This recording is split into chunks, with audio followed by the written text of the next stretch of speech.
Ser Podcast. Con permiso de Barbie y Oppenheimer, os tenemos que decir que el gran evento cinematográfico del año es que se estrene la nueva película de Martin Scorsese, maestro y referente del cine contemporáneo. Los asesinos de la luna es una obra monumental sobre la memoria histórica de Estados Unidos, sobre el genocidio de nativos y cómo se construye con sangre un país. Y lo mejor de todo, sí, queridos, hemos entrevistado en exclusiva a Martin Scorsese y lo podéis escuchar en este episodio casi monográfico donde analizamos a fondo su cine. ¡Acción!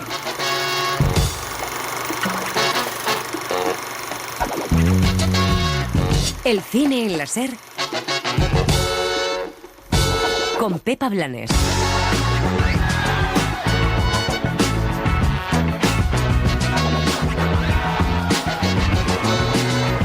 Los asesinos de la luna es la película de Scorsese más importante en términos históricos y también políticos, que una figura clave en el cine mundial, cinéfilo reconocido por el público, la crítica y los premios, haga esta película es tremendamente revolucionario, no solo por la calidad artística, que ahora vamos a analizar, sino porque cambia la mirada sobre los nativos americanos, una población que fue masacrada 2 veces, primero físicamente al serles arrebatadas sus tierras y sus vidas, y luego en la ficción donde se les arrebató la dignidad. El relato de los indios como salvajes, víctimas y borrachos sigue a día de hoy, a pesar de que pequeñas ficciones hayan tratado de restaurarlo. Scorsese pide perdón por toda la historia de Hollywood sin dejar de reivindicar el western como su género favorito. En ese debate que se abrió sobre qué hacer con las películas con discursos racistas o machistas del pasado, Scorsese lo tiene claro y nos da una lección. Hay que lidiar con eso, ni censuras ni hacer como que no ha pasado nada, y a partir de ahí empezar a crear nuevos relatos que no cosifiquen a ningún colectivo. Y hablando de censuras, arranca la Seminci, festival en Valladolid, con aires renovados, con mucha presencia de cine español y con el miedo a que Vox en el gobierno municipal y autonómico meta mano en las próximas ediciones. Ojalá vieran esos políticos que usan la cultura a su antojo la película de Scorsese.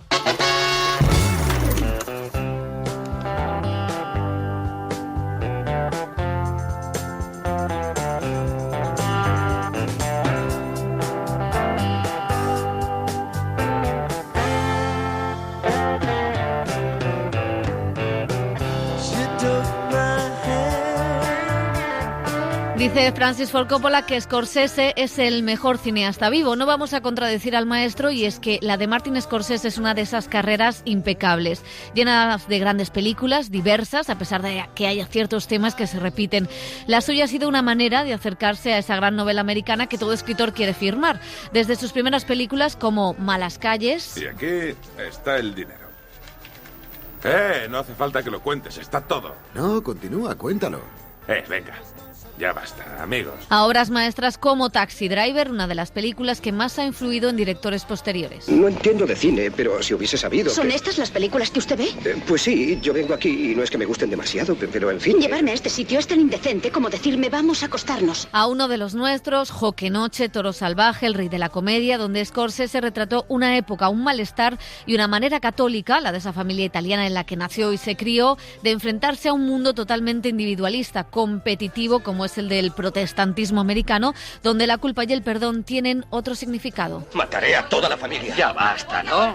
Si rompes algo ahí dentro, voy y te mato. Juro por Dios que voy a entrar ahí y te voy a matar. Scorsese también se ha adentrado en el documental musical, otra de sus grandes pasiones. Bob Dylan, George Harrison o Michael Jackson han pasado por su cámara. Y también la religión como gran tema presente en películas como Kundum, La última tentación de Cristo o Silencio. Maldijo a Dios en público y renunció a su fe. Eso no es posible. El padre Ferreira arriesgó su vida para extender nuestra fe por Japón. Tengo la sensación de que nuestra misión es más urgente que nunca. Debemos encontrar al padre Ferreira. ¿Es algo que los dos deseáis hacer? Luego están dramas de época como La edad de la inocencia, thrillers como Shutter Island o El cabo del miedo y hasta homenajes al cine como Hugo, pasión por la que se desvive restaurando además todo tipo de películas. Los magos usaban máquinas así cuando yo era pequeño. Unos andaban, otros bailaban, algunos cantaban, pero el secreto estaba siempre en el mecanismo de relojería. Si seguimos la filmografía del director, pues podemos dilucidar que Estados Unidos nació y se consolidó gracias a la culpa, a la avaricia, al individualismo y casi a una gran conspiración. Casino, El lobo de Wall Street o El irlandés son películas de su última etapa que conectan con sus primeras y que nos muestran qué pasa cuando el capitalismo genera la mafia. Tú estás aquí por extorsión y yo estoy aquí por fraude. ¿Y qué? ¿Y qué? Que es muy diferente. ¿Diferente por qué? Yo no he amenazado a nadie. Tú sí. No me jodas, no tiene sentido. Claro que lo tiene. No lo tiene, no quiero discutir. Y es aquí, en esa línea, donde se sitúa Los asesinos de la luna. Los Osage tenían la peor tierra posible. Pero el buen Dios fue el más listo de todos. La tierra escondía petróleo, oro negro. El dinero circula, que da gusto ahora.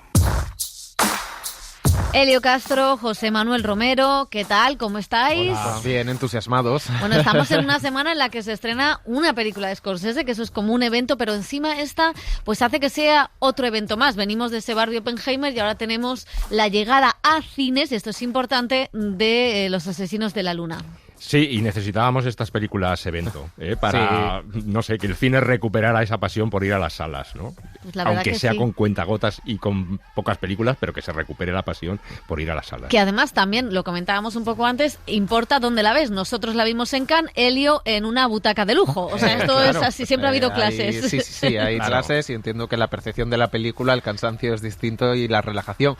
Aún así, ahora comentaremos muchas cosas de esta película. A mí las 3 horas y media de duración como aperitivo se me pasan volando. Y si eso en una butaca cómoda, ancha, XXL, que te puedes mejor. reclinar hacia atrás, muchísimo mejor. Bueno, hay que decir, y vamos a sacar pecho, que hemos entrevistado a Martin Scorsese, único medio que fue a Londres. Bueno, estábamos allí, digamos, más que fui. Entrevistamos al gran director, que normalmente no se prodiga mucho, pero este año ha hecho una gira de esas promocionales que da gusto, así que vamos a ir desgranando pues poquito a poquito trocitos de esa entrevista. La película adapta el ensayo de David Grann, en el que detalla el genocidio cometido contra los nativos americanos, los Osage, para robarles el petróleo, como escuchábamos, que había debajo de sus tierras. Cuando empecé a leer el libro, me di cuenta de que esos tipos que aparecen era gente que yo había conocido en el Lower East Side de Nueva York cuando era pequeño, pero quizás menos inteligentes. Es esa mentalidad de creerse la ley, de que pueden hacer cualquier cosa, y realmente podían. Luego llegó el Ku Klux Klan, y luego lo de Charles Manson. Es la idea de que puedes salirte con la tuya, y que además muchos políticos piensan así. Esto ocurrió al tiempo que la masacre de Tulsa en 1921, y unos años después, otro tipo de tragedias y linchamientos en otros lugares, en Nueva Orleans, donde lincharon a varios sicilianos por cuestiones financieras.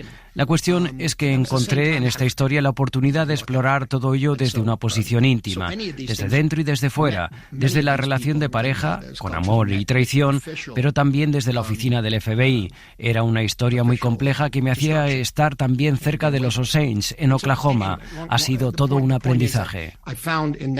Es el director neoyorquino, con esa voz y ese tono, esa forma de hablar inconfundible, plantea la película como una historia de mafiosos, personajes que también ha retratado, como veníamos contando, en su cine, y los inserta en este ambiente de western, reconfigurando el género americano. Es uno de los grandes géneros. Yo sufría de asma cuando era niño, por lo que no podía hacer deporte, ni tener animales, ni pasar demasiado tiempo fuera de casa en sitios con mucha vegetación, porque me podía dar un ataque. Por eso para mí ver los western en blanco y negro, en color, abrieron todo un campo de fantasía, porque suponía ver un paisaje diferente, sobre todo los de John Ford, Howard Hawks y el western psicológico de Anthony Mann. Psychological westerns de Anthony Mann, westerns Los westerns que primero mostraron respeto por los nativos fueron los de Delmer Daves, Flecha Rota, Tambores de Guerra, La Ley del Talión. Es lo que pensábamos cuando éramos niños, con 9, 10 o con 11 años, que estaba todo asentado, que cada uno vivía en el lugar que le correspondía. Y así fue como pensamos hasta mediados de los 70, cuando fui a la reserva de Pine Ridge, en Dakota, y descubrí que había mucho más. Me perturbó ese lugar lleno de pobreza y de ira. Fue entonces cuando me di cuenta de lo que estaba sucediendo y de que había una mitología en la que nos habían criado.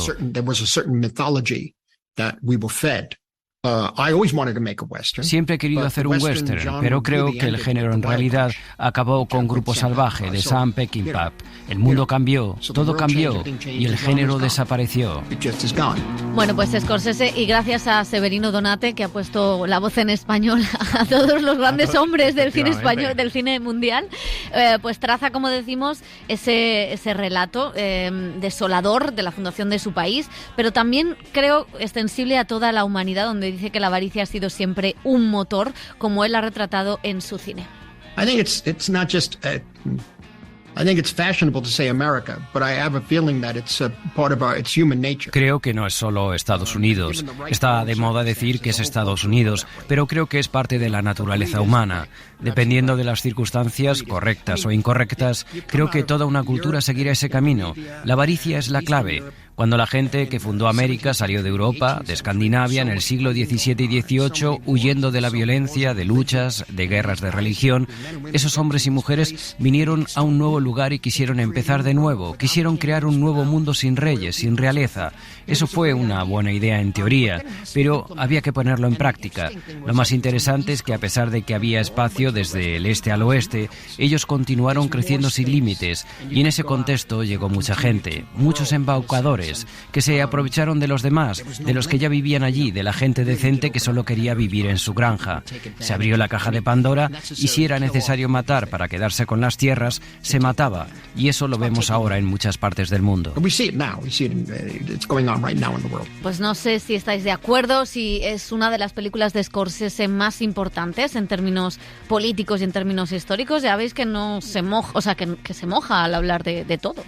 Yo creo que sí, que es una de las más importantes, quizá la última por reflejar una época muy concreta, el Lobo de Wall Street, que vino después de la gran crisis económica y reflejó todo ese mundo, pero en esta es todo un fresco de lo que es la historia del siglo XX y del siglo XIX americano, ¿no? El antes y el después, en ese momento crucial con esas matanzas de los indios. Y a diferencia de, por ejemplo, el Lobo de Wall Street y de otras películas suyas que tienen una cámara muy nerviosa, muy vibrante, todo se hace a un ritmo pues espírico, ¿no? Todo muy rápido. Aquí se lo toma con calma. Aquí es como... Es muy solemne la película. Muy solemne la película, con mucha quietud, con unos planos muy largos, con unos planos muy cuidados, con unas pausas, con un tempo muy, muy adecuado que lo enlaza, como él decía, con las grandes películas del western casi clásico, ¿no? Entonces, la fotografía también es muy cuidada, la ambientación, hay unas tomas estupendas, ¿no? Y sí, yo creo que es una de las películas que ya ahora, pero con el paso del tiempo, van a estar en su filmografía como una de las más importantes. Yo también lo creo que es una de las películas y que creo que va a cambiar el modo en que se va a representar a muchas comunidades, que de otra manera, sobre todo va a hacer que aquellos que se resistían a hacer la reflexión sobre cómo reflejar a partir de ahora, que somos menos racistas, somos menos machistas, o al menos hemos entendido que no hay que serlo, no digo que lo hayamos conseguido, todos esos reticentes a hacer cambios en la manera de contar, al ver que un señor con 80 y pico años, con la carrera de Scorsese, que no tiene por qué demostrar todo esto ni hacer todo esto, hace ese ejercicio, se muestra y dice que ha construido una película en conjunto con los Osage, o sea, no la ha hecho él, sino que la han hecho todos, que un tipo así diga algo es muy importante. Yo creo que eso va a cambiar también la representación, que por ahí puede estar la importancia de esta película, que nos ha encantado a los tres, por lo que intuyo. Sí, eso es un episodio homenaje casi a Scorsese. Yo creo que sí, que en términos históricos es apabullante lo que hace Scorsese, porque sí, como decía Elio, el Lobo de Wall Street sintonizaba con un ambiente post-crisis de 2008 y Taxi Driver con una crisis también vital y psicológica americana de los años 70, pero aquí es que el ejercicio es casi un monumento a la memoria histórica. No es una enmienda de todo el cine americano, pero en parte sí que es una enmienda, en el sentido en el que él coge prácticamente el nacimiento de esa nación y esta idea clásica, ¿no?, de cómo las naciones se construyen a través de la sangre. Aquí lo que hace él es sobre todo girar,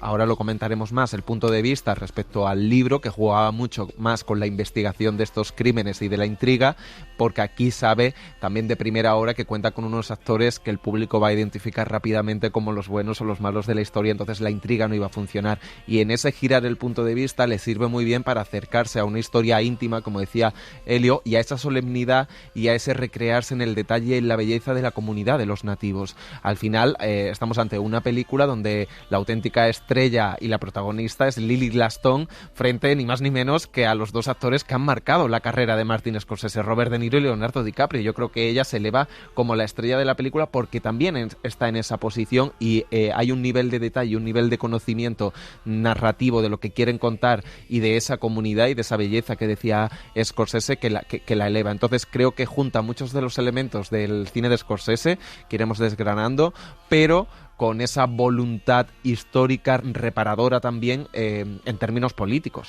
Sí, decías lo de Lily Gladstone y lo de frente de ese cambio de guión, y es verdad que los tantos años de este proyecto que estaba previsto antes que el irlandés, pero De Niro le dijo a ver, yo me estoy haciendo mayor, lo de rejuvenecerme con la edad va a quedar cada año que pase va a ser más quiero cutre. Mafiosos. Tenemos que hacer ahora el irlandés y luego Martin, y Martin dijo ok, llegó la pandemia, o sea que el proyecto ha tardado mucho, y ese cambio de guión también viene marcado un poco por las reuniones que el propio Scorsese tuvo en Oklahoma con los Osage, con toda la comunidad, sobre todo con el jefe uno de los jefes de esa comunidad. En esas reuniones, pues claro, surgía la duda de, oye, tú que has hecho películas, como decías, tan frenéticas, con tanta violencia, con tantos mafiosos, ¿qué vas a hacer de nosotros? Porque nosotros hemos visto de todo hacia nuestro retrato. Y entonces, bueno, Scorsese se sentó, escuchó, tomó nota y así nos contaba cómo fue ese primer encuentro. At first, I was concerned because I had Al principio estaba preocupado. Yo había tenido un encuentro con nativos americanos en 1974 en la reserva Pine Ridge. Fue muy traumático. Era demasiado joven y no entendí qué había pasado allí, qué significaba una reserva y qué les hacían a los nativos que vivían allí. Me dejó en shock y me dije que si algún día hacía algo que tuviera que ver con los nativos, tendría que conocerles mejor o al menos sentirme cómodo con ellos. Y eso ocurrió. La primera vez que conocí al jefe oso sentado, estaba muy nervioso. Fuimos a una oficina, empezamos a hablar y vi que lo que necesitaba saber era que no me iba a aprovechar de ellos, que no iba a hacer nada sensacionalista, ni a victimizarlos, ni a hacer una película violenta, porque muchos sabían qué tipo de películas había hecho, pero también otros muchos habían visto Silencio y eso les hacía confiar. No fue fácil, pero ha sido muy cómodo trabajar con ellos. Yo dependía de ellos, así que si algo había que quitar o añadir al guión, así lo hacíamos. Por eso podemos decir que hemos hecho esta película juntos. So we're making the film together, really, is what happened. Es fantástico esa escucharle. Risa y esa metralleta de voz. You know. Bueno, pues es cierto que la violencia, el retrato a los nativos, también que se utilice la propia lengua que tuvieron que aprender, y que contaba también que De Niro le decía, aprendió tanto el idioma que decía, yo ahora quiero más escenas en este idioma porque claro. A mí me ha gustado mucho. O sea que debieron pasárselo también bastante bien. De acuerdo con esto otro, tuvimos la otra cara para ver si era verdad todo lo que Martin Scorsese decía, y es que hablamos con Chief Standing Bear, que es, pues oso de pie, ¿no? Jefe oso de pie, con el que contaba pues lo contento que estaba la comunidad con esta película de Scorsese. This is the first film, Killers of the Flower Moon, that I have seen where the native indigenous population is telling their story from their perspective in their voice.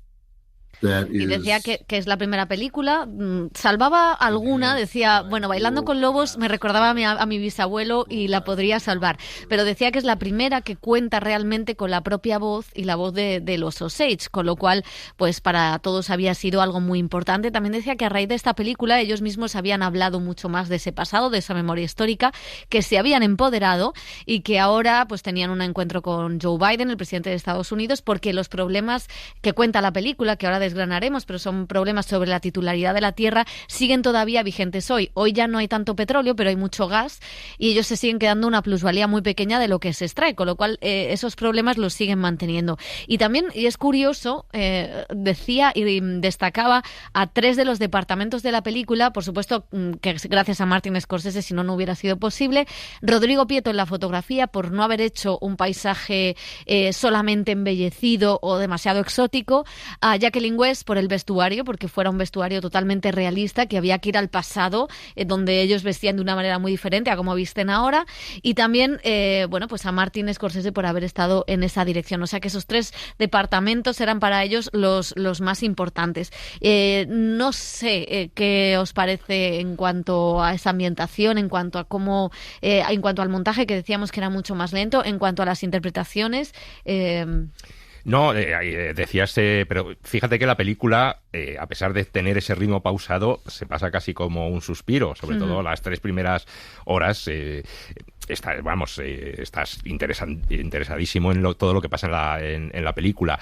Y luego a mí lo que más me gusta de la película es cómo habla de esa avaricia que hay en el corazón blanco, ¿no? Y que a los indios, a pesar de ser los titulares, a pesar de llevarse el dinero, hay que recuperar ese dinero como sea, con matrimonios, engañándoles y asesinándoles, ¿no?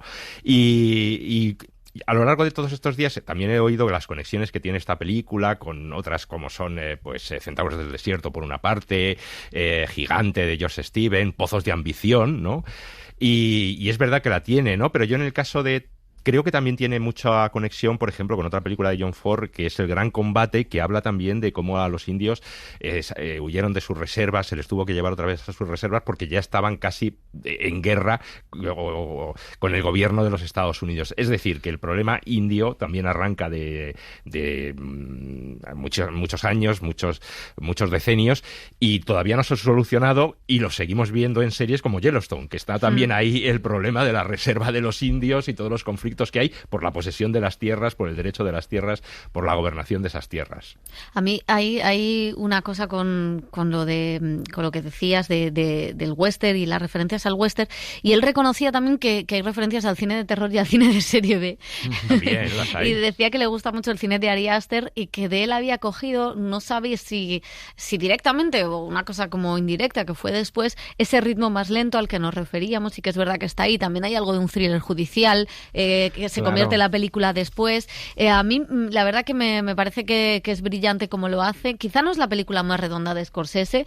Me gusta que dure eso, porque luego escucharemos a Scorsese por qué la duración ha tenido que ser así, que no es un capricho, ni es para joder a los cines, ni para joder a las plataformas, ni nada por el estilo, sino que tiene una intención. Y luego me gusta que al final le diera la vuelta y fuera una historia de amor, que él reivindica eso, es una historia de amor donde hay una traición, y como esa historia de amor o esos malos, que en el fondo son malos, pero en el fondo es gente que también trataba bien a los indios, ¿no? Porque decía que frente a lo que había pasado una década después, ahí los hombres blancos trataron bien, ¿no? Eran como esos falsos aliados que trataban bien a los nativos y sin embargo les estaban matando lentamente a través de veneno en el alcohol o de determinadas cosas.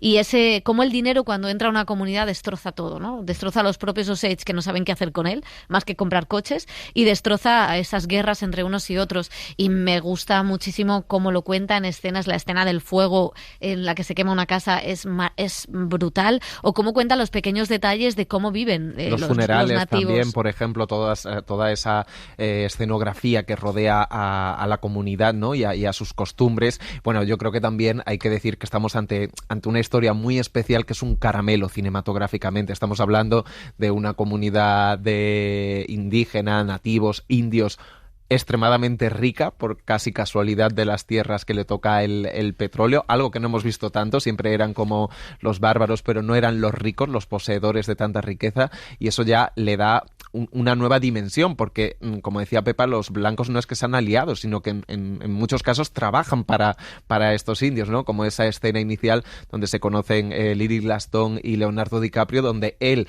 es contratado como chofer de ella, algo que en el ensayo periodístico está muy bien descrito, y como cómo cambia totalmente las dinámicas. A partir de ahí, de esa historia que es un caramelo, como decía Pepa, tenemos algo muy del cine de Scorsese, que también hay película de mafiosos, gángster que se pelean con las triquiñuelas por detrás para matar, para asesinar. Hay thriller judicial, hay thriller policial, ahí está la investigación cuando llega Jesse Plemons como ese jefe. Hay la constitución de lo que hoy es el FBI y de aunar o tener algo profesionalizado las investigaciones policiales, que antes cada uno pues iba un poco en cada estado, según estuviera de avanzado socialmente o políticamente cada estado, se tomaba la justicia por su mano. Entonces sí que hay como muchos elementos de la fundación en el último siglo y medio de Estados Unidos, y todo eso lo conjuga con ese ritmo en el que no hay momentos en el que sabe pisar el acelerador con interrogatorios, con el montaje de Thelma Schoonmaker, y en otros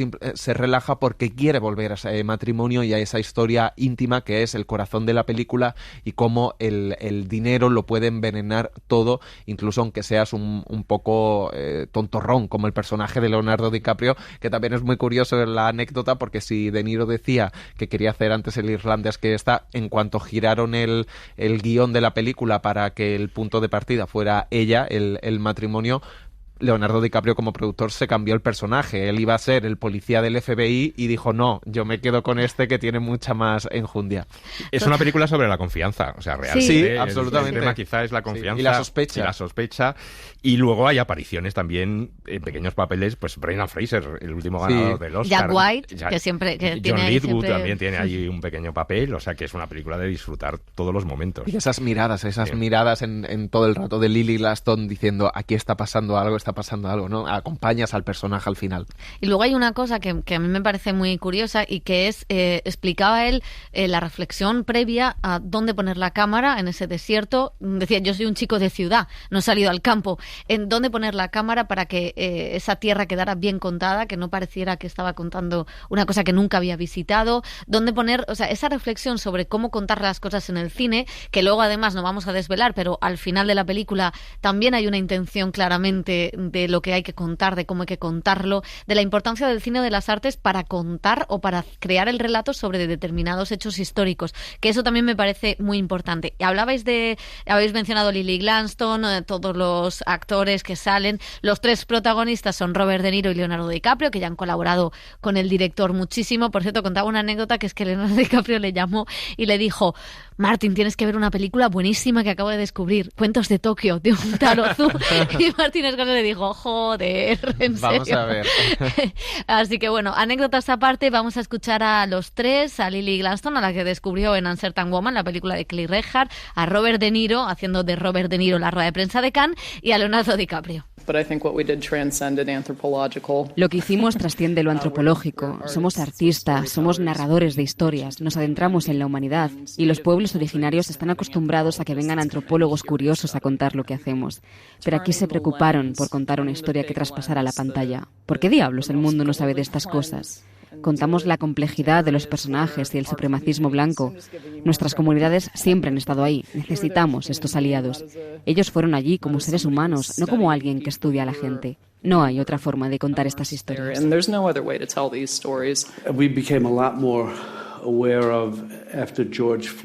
Nos hicimos mucho más conscientes de este racismo sistémico después de George Floyd. Lo que pasó allí en Oklahoma en esa época nunca lo supimos. Nos enteramos de la masacre de Black Wall Street mientras rodábamos. Es la banalidad del mal, es lo que tenemos que tener en cuenta. Ya todos sabemos de quién voy a hablar, pero no voy a decir el nombre porque ese tío es estúpido. Bueno, sí, Donald Trump. Es algo sistémico y esa es la parte que me asusta. I can only speak from a personal perspective, having grown up watching the two of them. Crecí viendo las películas de ambos. Ha influido en todo lo que he hecho como actor, pero también en toda nuestra industria. Nuestra relación no solo me ha cambiado a mí, sino que ha influido a una generación de actores con la que he crecido. La perseverancia de Marty y su pasión por contar la verdad en sus historias, por muy feas y sucias, o raras o incómodas que sean, es lo que le ha convertido en un maestro y en uno de los grandes directores, que no tiene parangón. Es un director único en nuestro tiempo y sigue haciendo películas increíbles que cuentan historias importantes, como esta.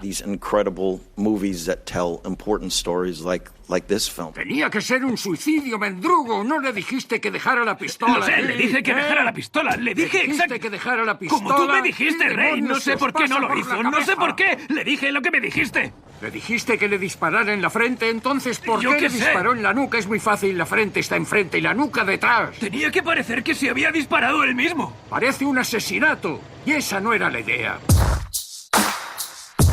Por cierto, última pregunta. Para los Oscar, ¿podrá con Oppenheimer?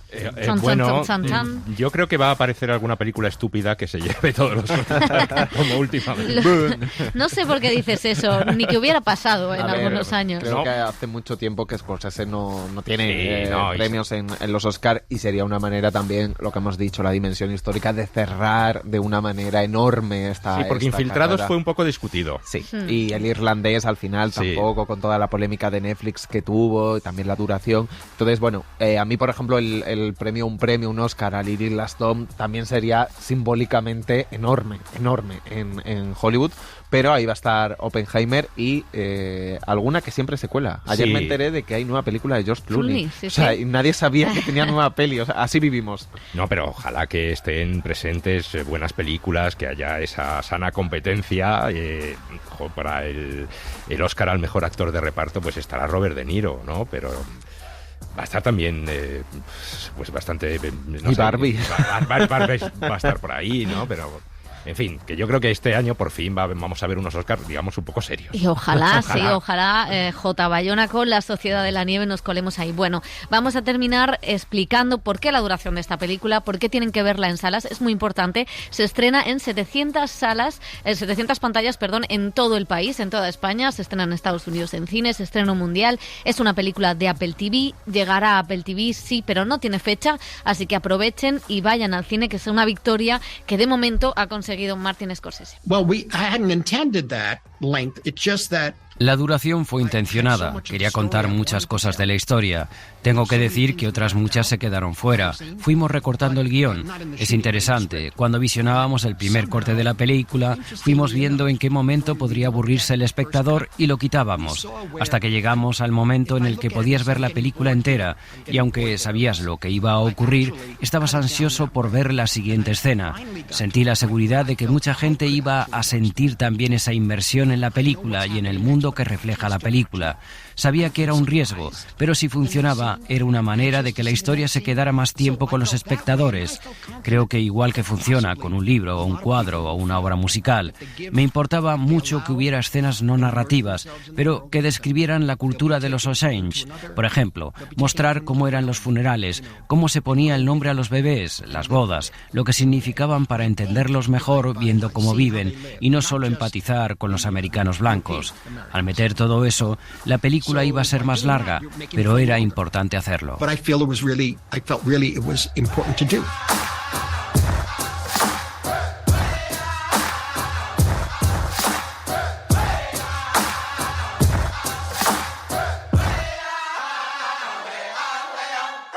El cine en la SER con Pepa Blanes.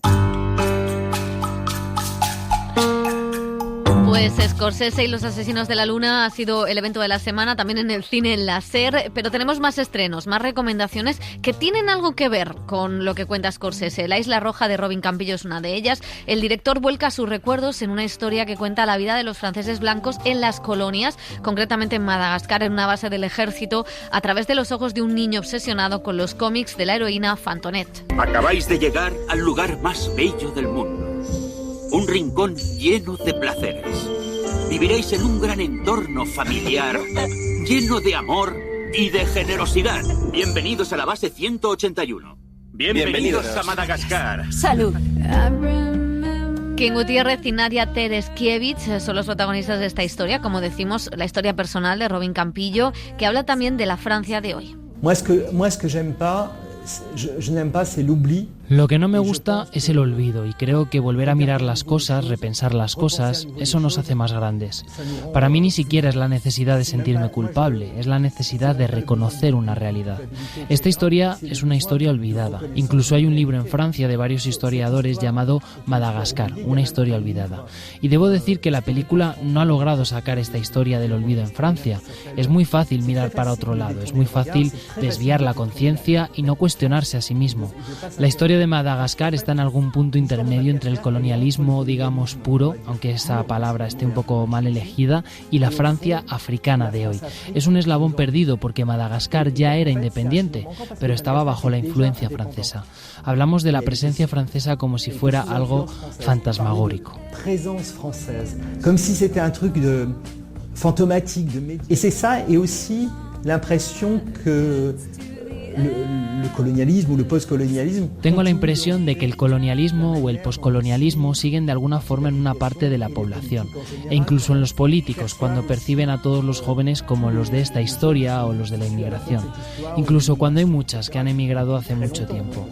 Siento que todavía hay un subconsciente muy fuerte al respecto. Y yo sens que y a toujours un inconscient très fort là-dessus. El colonialismo como fuente de los problemas actuales. Y otra película francesa es el thriller Que pasó por Cannes de Thomas Cailly. Es una distopía protagonizada por Romain Duris en un mundo donde los humanos se transforman en animales y donde un hombre hace lo que sea por salvar a su esposa de la enfermedad. Estas mutaciones son algo reciente, complejo. Lo admito, no lo sabemos todo. Es tu madre, Emil. Papá, ¿qué pensaste cuando mamá empezó a cambiar? Confía en mí, la encontraremos. ¡Lana! Acabamos de empezar la búsqueda. La encontraremos. Hay supervivientes. Ayer los vi. Otro thriller es El legado de la directora irlandesa Lisa Mukherjee, la historia de una heredera huérfana que debe abrazar el oscuro legado de su familia y sobre todo salvarse de sus parientes. No me opondré a la elección de tutor de mi padre. Tío. Querida niña. Permíteme presentarte a tu primo, Edward. Mi querida prima, vamos a ser muy buenas amigas. Mi tío es peculiar. Una palabra suave para un presunto asesino. Y terminamos con una recomendación española. Vidasoa es una película del músico y escritor Fermín Muguruza, documental con partes de animación que cuenta la situación de muchos migrantes en la frontera de Euskadi con Francia. Muchos quedan atrapados en la zona de Irún viviendo en condiciones terribles. Un canto al entendimiento y a respetar los derechos humanos. Guazen pentsatzea agian horiek izan daitezke gizateriaren aurkako krimenak?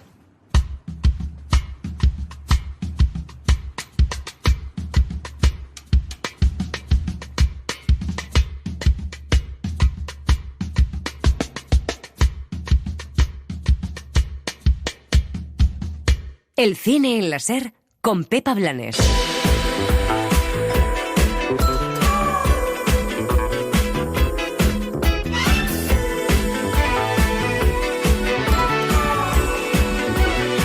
Las series.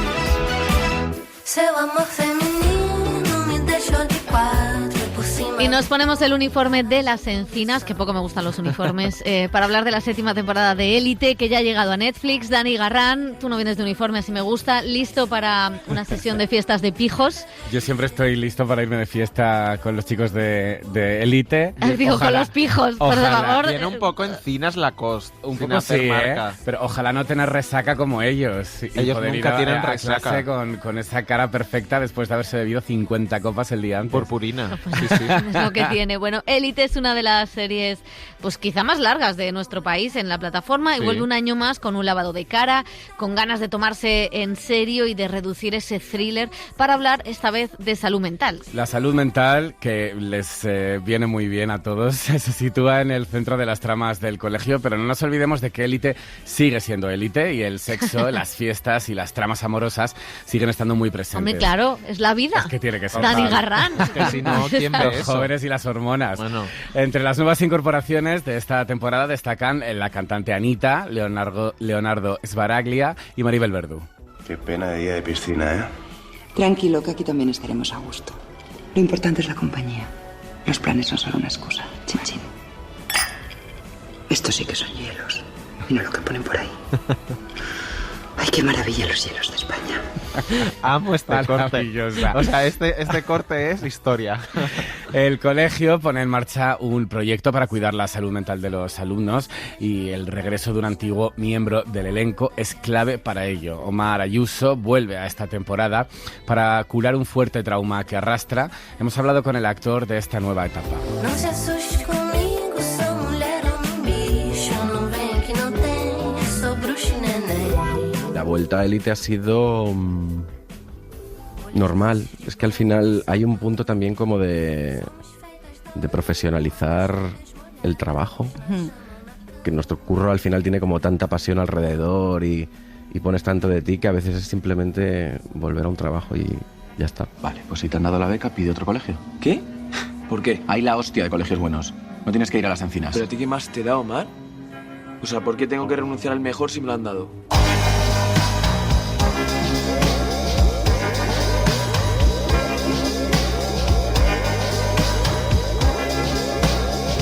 Volver a la casa de tus padres cuando te has ido, ¿no? Claro. Te han dejado el escritorio y te han dejado la cama, que eso Bueno, es importante. He de decirte que tiene bastante de eso, ¿eh? Hay algo como de... Yo ahora cuando vuelvo a casa de mi madre, vuelvo a comportarme con el rol de adolescente, de manera automática sin darme cuenta.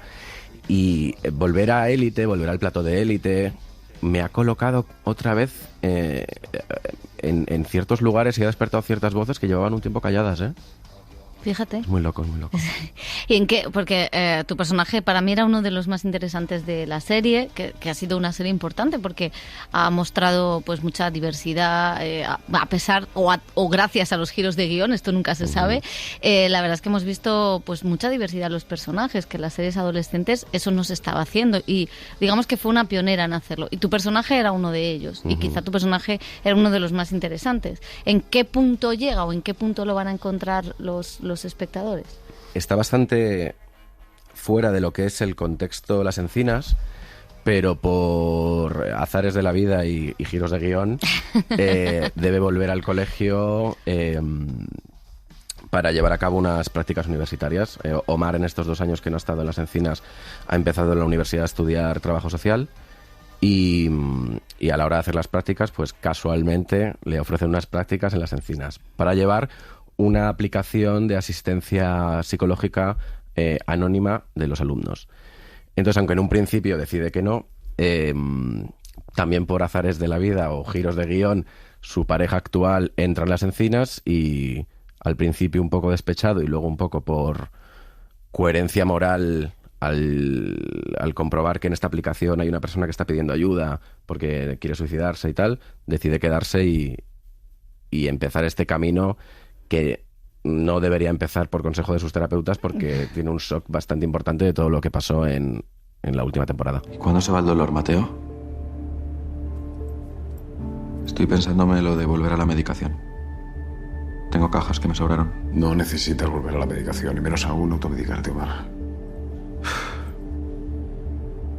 ¿Y hasta cuándo las putas pesadillas? La puta ansiedad. La puta nube negra con la que me levanto todos los días. Ahora te toca pasarlo, vivirlo. No huyas, quédate en él. It's been a difficult couple of years. Por lo que hemos visto en los primeros capítulos, es difícil hablar de Élite porque ¿dónde está el spoiler? Yo no quiero líos en redes sociales, o sea que no me voy a adentrar, pero es verdad que uno de los temas de esta temporada es la salud mental, que ha sido uno de los temas también este año en el Congreso, en los bares, en la radio, o sea que ha sido uno de los temas sociales. En el rapeo de ayer de la reina. Sí, fíjate. Lo tuve que ver 3 veces, ¿eh? ¿El rapeo? Sí, porque no sabía si estaba soñando todavía. Me acababa de despertar de la siesta. Sí, o sea, el Élite es lo que es y las tramas principales de Élite tienen que ver con este como thriller de instituto y las tramas amoroso, erótico, festivas. Pero es verdad que lo que vertebra esta temporada es la salud mental y a través del personaje de Omar y de esta aplicación vamos a ir viendo cómo, igual que en otras temporadas, el thriller nos llevaba a quién de los alumnos podía haber sido el culpable de un crimen.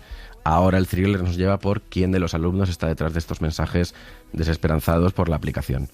Y Y es guay porque se tocan realidades relacionadas con la salud mental que en la serie nunca se habían tocado, y me parece guay. Claro, ¿no? Y venimos de semanas hablando de bueno, pues cómo la inteligencia artificial o estas nuevas aplicaciones pueden incluso utilizarse también en el ámbito escolar para acosar a los compañeros. O sea, que yo creo que es un tema que sí puede conectar y sí puede ayudar en muchos casos a quien lo esté viendo, que es un público, bueno, Élite tiene un público muy diverso, pero hay un público potencial que es el público más adolescente que puede ver eso, ¿no? Es un poco también el poder de la ficción, y en este caso de una ficción muy mainstream, para hablar de asuntos políticos o de asuntos importantes, ¿no?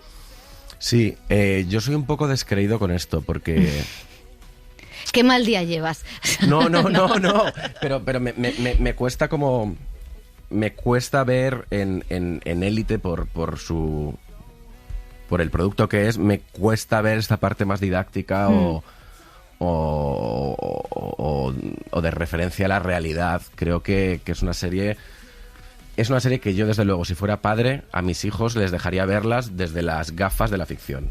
Punto pelota. Aunque tenga puntos de conexión con la realidad, yo no me regiría por Élite para entender la realidad. Vamos, que las fiestas de las encinas no pasan en otros institutos. Esto hay que dejarlo bien claro. Pues, chica, yo soy de un instituto de Soto del Real y yo iba de botellón al parque. Yo de Elda ya ni te cuento, en Alicante. Elda, buen zapato. Elda, buen zapato y buenos botellones, pero buenas fiestas en las encinas, ya te digo que no. Oye, y se incorporan porque Élite sí que... Claro, yo soy de otra generación, yo soy generación al salir de clase, pero de alguna manera Élite funciona igual que funcionó al salir de clase. O sea, para como cantera de actores, como enganche de un tipo de ficción, de consumir, de historias adolescentes que pueden ser cercanas, pero a la vez nunca son reales. Pero bueno, tampoco lo era el apartamento de Friends. O sea, todo está... No, de hecho, según te lo estaba contando, estaba pensando que en pocas series me referencio para la realidad. O sea, total. Para la realidad te referencias en la realidad. Y punto. Y en el cine de Ken Loach. Y y ya está. Pero sí que es cierto, no sé por qué venía esto, que sí que es cierto que como cantera de actores, pues Élite ha sido y va a ser muy importante porque nos ha dado a actores que van a tener una carrera en el cine español y en la ficción española. Tú eres uno de ellos. No sé también cómo vives esta relación ahora que has ido y has vuelto. Pues yo es que me siento muy orgulloso de esa primera cantera de actores de Élite. Creo que somos muy buenos actores. Y quizá está feo que lo diga, porque además convivimos como con esta cosa de los actores de Élite son malos actores, y a los hechos me remito a los trabajos que están haciendo mis compañeros en cine, en televisión, en teatro, Claudia Salas con La Ruta, Georgina Morós, bueno, no sé, todos en realidad. Creo que somos un grupo de actores bastante interesante y creo que hay algo de ser muy buen actor en ser capaz de hacer una serie como Élite y defender y comprometerte con ciertas situaciones y diálogos que son bastante complicados de defender.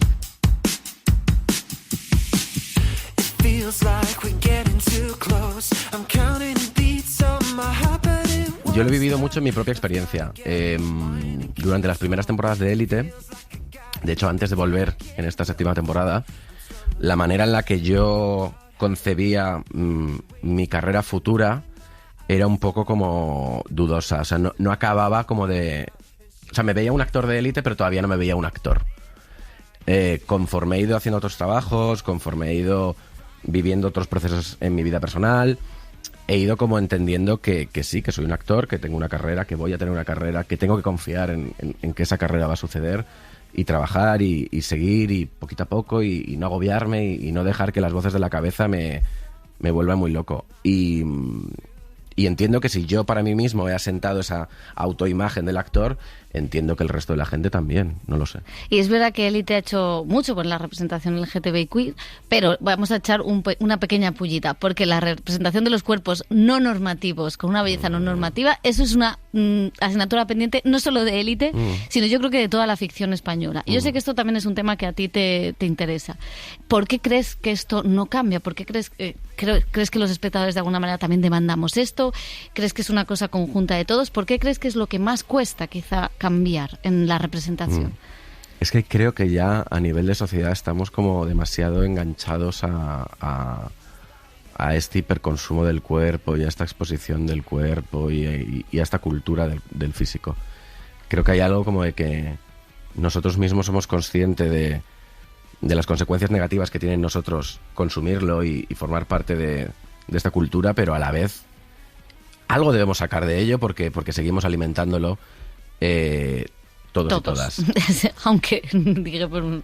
Ajá. Entonces, bueno, a mí me parece bastante macabro. Yo tengo mucho conflicto conmigo mismo porque muchas veces utilizo mis redes de esa manera, como enseñando como esa parte mía a través del cuerpo, buscando que me aprueben, buscando sexualizarme a mí mismo y a veces hace que no me sienta del todo coherente con mis propios valores. Lo estoy trabajando bastante en terapia y voy y vengo. Esto al final es un paso para adelante, 3 para atrás.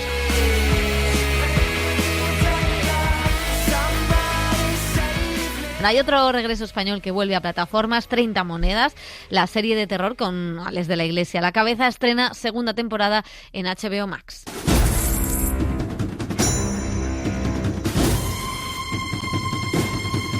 Sí, el director vuelve a desplegar su imaginario de terror y fantasía más demencial con su socio guionista Jorge Guerrica Echevarría en una nueva temporada en la que juega con el costumbrismo, las élites conspiranoicas, el infierno, los monstruos y el esoterismo tecnológico. La trama continúa con los personajes de siempre llevados al extremo, Eduard Fernández, Megan Montaner, Miguel Ángel Silvestre, Macarena Gómez o Pepón Nieto, a los que se incorporan otros interpretados por Paul Giamatti o Nacho Aninri. Menudo sitio, ¿eh?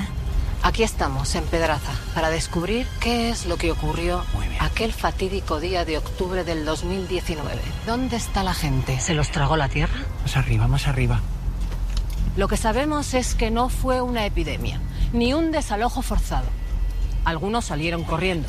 Nayon Henry con rastas rubias, que es para ver el inicio. Alex de la Iglesia vuelve a conjugar lo fantástico y lo gótico en esta nueva tanda de capítulos en los que se puede ver plasmada toda esa identidad que le ha hecho erigirse como un maestro del género. Hablamos con los actores protagonistas sobre lo profundamente exigente que es en el rodaje y ese carácter un tanto difícil que a veces muestra. Esto nos contaban Macarena Gómez, Nayon Henry, Megan Montaner y Miguel Ángel Silvestre. Para trabajar con Alex tienes que entrar en su dinámica, es decir, si no entras en su dinámica de trabajo o no trabajes con él. Es una persona que te pone al límite, que quiere que el actor también se implique no solo emocional sino físicamente y quiere que te lo tomes como él hace, como un juego, un divertimento, ¿no?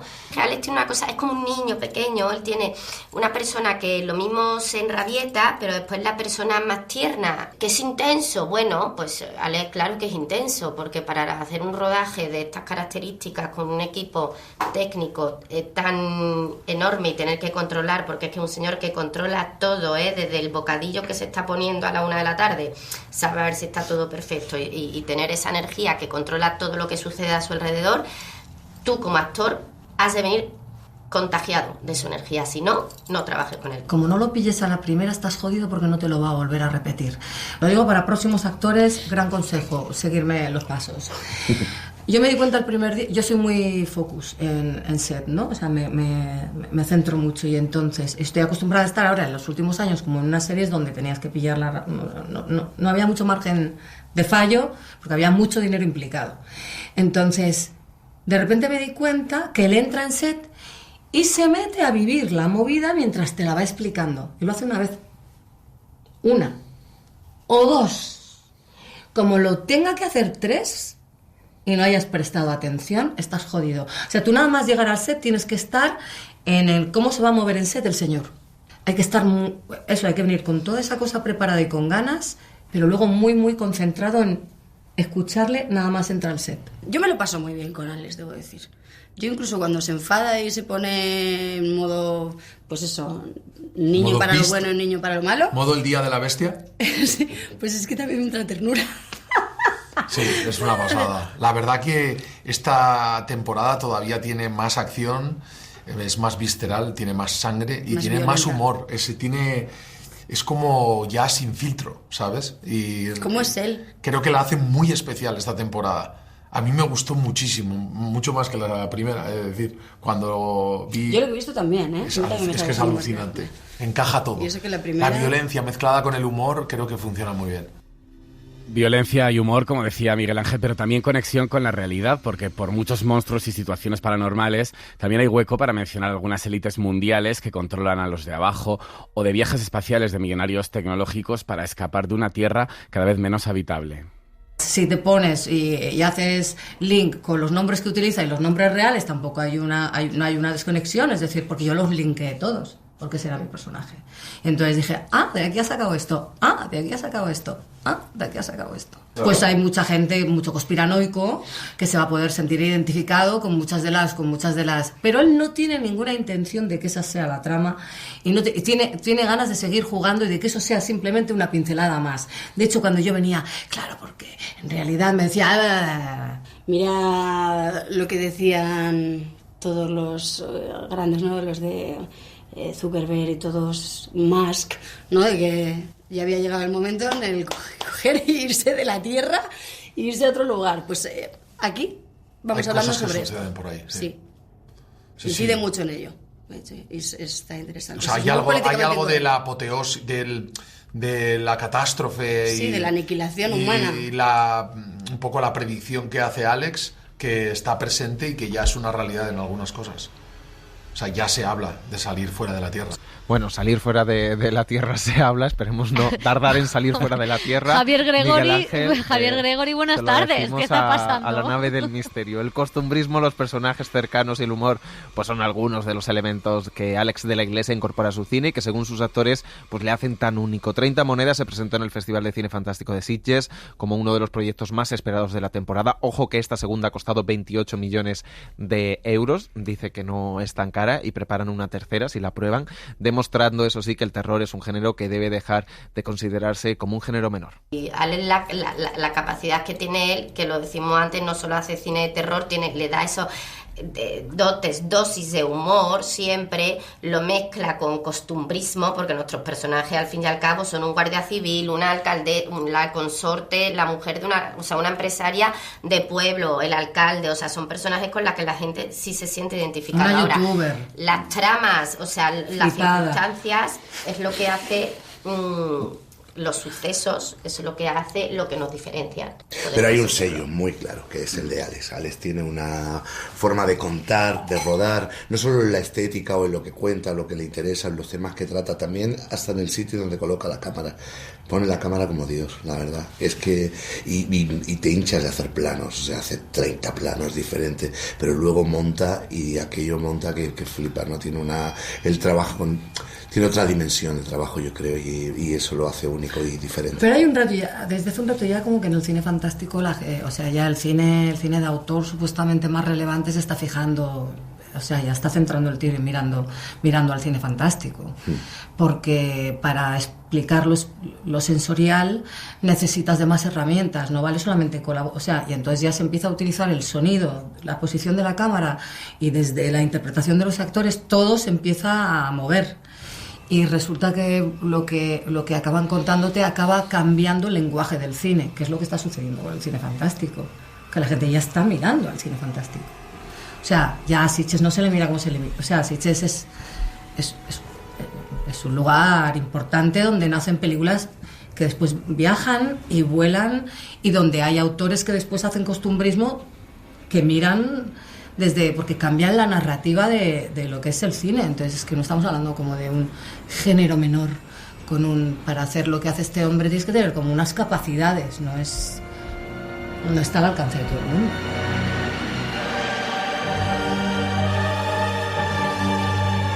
Pues es verdad, y además el cine de terror ha ganado una Palma de Oro en Cannes con Titán hace unos años, o sea que tiene razón a Joan Inri.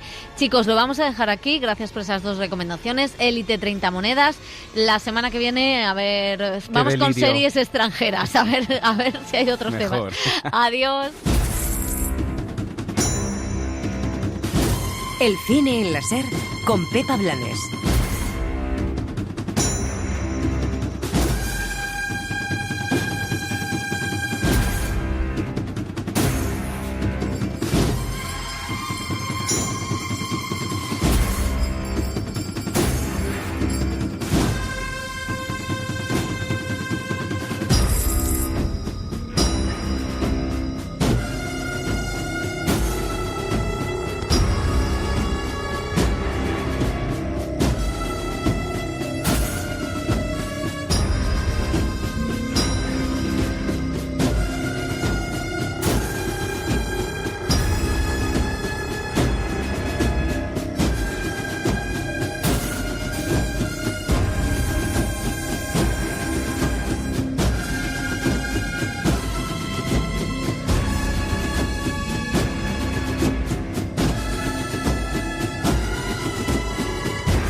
Suscríbete al Cine en la SER.